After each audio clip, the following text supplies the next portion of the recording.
Hi hello ನಮಸ್ಕಾರ, welcome back to my YouTube channel. So ಇವತ್ತಿನ recipe ಮೊಳಕೆ ಕಟ್ಟಿದ ಹೆಸರು ಕಾಳು ಸಾಂಬಾರು ಹೇಗೆ ಮಾಡೋದು ಅಂತ ನೋಡೋಣ. ಮೊದಲನೇದಾಗಿ ಚಕ್ಕೆ, ಲವಂಗ, ಏಲಕ್ಕಿ ಸ್ವಲ್ಪ ಹಾಕ್ಕೊಂಡಿದ್ದೀನಿ. ಹಾಗೆ ಅದಕ್ಕೆ ಶುಂಠಿ, ಬೆಳ್ಳುಳ್ಳಿ, ಕೊತ್ತಂಬರಿ ಸೊಪ್ಪು ಹಾಕ್ಕೊಂಡಿದ್ದೀನಿ. ಒಂದು ಅರ್ಧ ಕಾಯಿ ಹೋಳು ಹಾಕ್ಕೊಂಡಿದ್ದೀನಿ ಕಟ್ ಮಾಡಿ. ಅದಕ್ಕೆ ನೀರು ಹಾಕಿ ಇದನ್ನು ಪೇಸ್ಟ್ ಮಾಡ್ಕೊಳ್ತೀನಿ. ಈಗ ಒಂದು ಪಾತ್ರೆಗೆ ಆಯಿಲ್ ಹಾಕ್ಕೊಂಡಿದ್ದೀನಿ.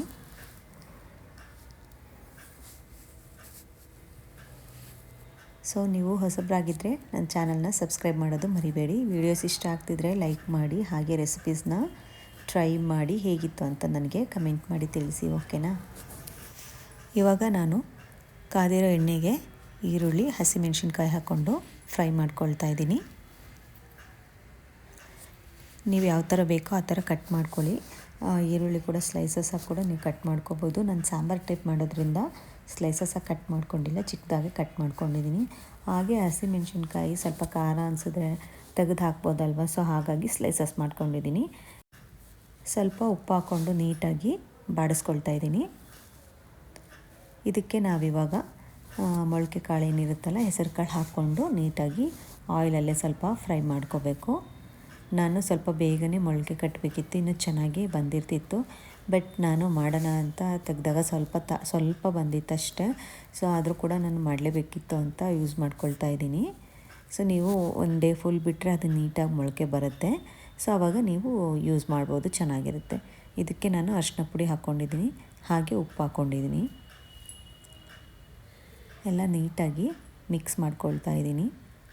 ನೀವು ಉಪ್ಪು ಖಾರ ನೋಡಿಕೊಂಡು ಹಾಕ್ಕೊಳ್ಳಿ. ಇದು ನೀಟಾಗಿ ನಾನು ಸ್ವಲ್ಪ ಫ್ರೈ ಆಗಲಿ ಅಂತ ಮುಚ್ಚಿ ಸ್ವಲ್ಪ ಬೇಯಿಸ್ತಾ ಇದ್ದೀನಿ.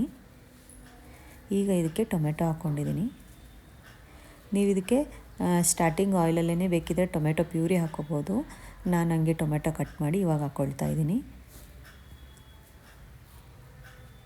ಟೊಮೆಟೊ ಪ್ಯೂರಿ ಹಾಕಬೇಕು ಅನ್ನೋರು ಸ್ವಲ್ಪ ಆಯಿಲಲ್ಲೇ ಹಾಕ್ಕೊಳ್ಳಿ, ಹಸಿ ವಾಸನೆ ಎಲ್ಲ ಹೋಗುತ್ತೆ.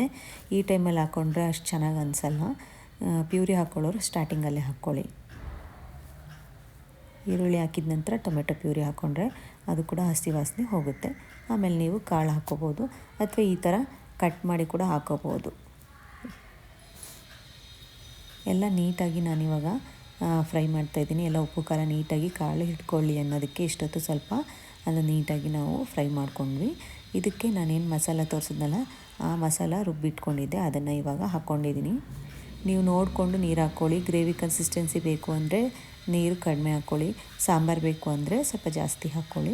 ಬಟ್ ತುಂಬ ಜಾಸ್ತಿ ಹಾಕ್ಕೊಂಡ್ರೆ ತುಂಬ ತೆಳುವಾದರೆ ಚೆನ್ನಾಗಿರಲ್ಲ, ನೋಡಿ ಹಾಕ್ಕೊಳ್ಳಿ.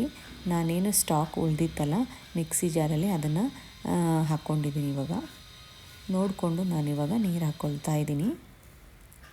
ನನಗೆ ಸ್ವಲ್ಪ ಗ್ರೇವಿ ಕನ್ಸಿಸ್ಟೆನ್ಸಿ ಬೇಕು, ಹಾಗಾಗಿ ನಾನಿಲ್ಲಿ ಜಾಸ್ತಿ ನೀರನ್ನು ಹಾಕ್ಕೊಳ್ತಾ ಇಲ್ಲ, ಸ್ವಲ್ಪನೇ ಹಾಕ್ಕೊಂಡಿದ್ದೀನಿ.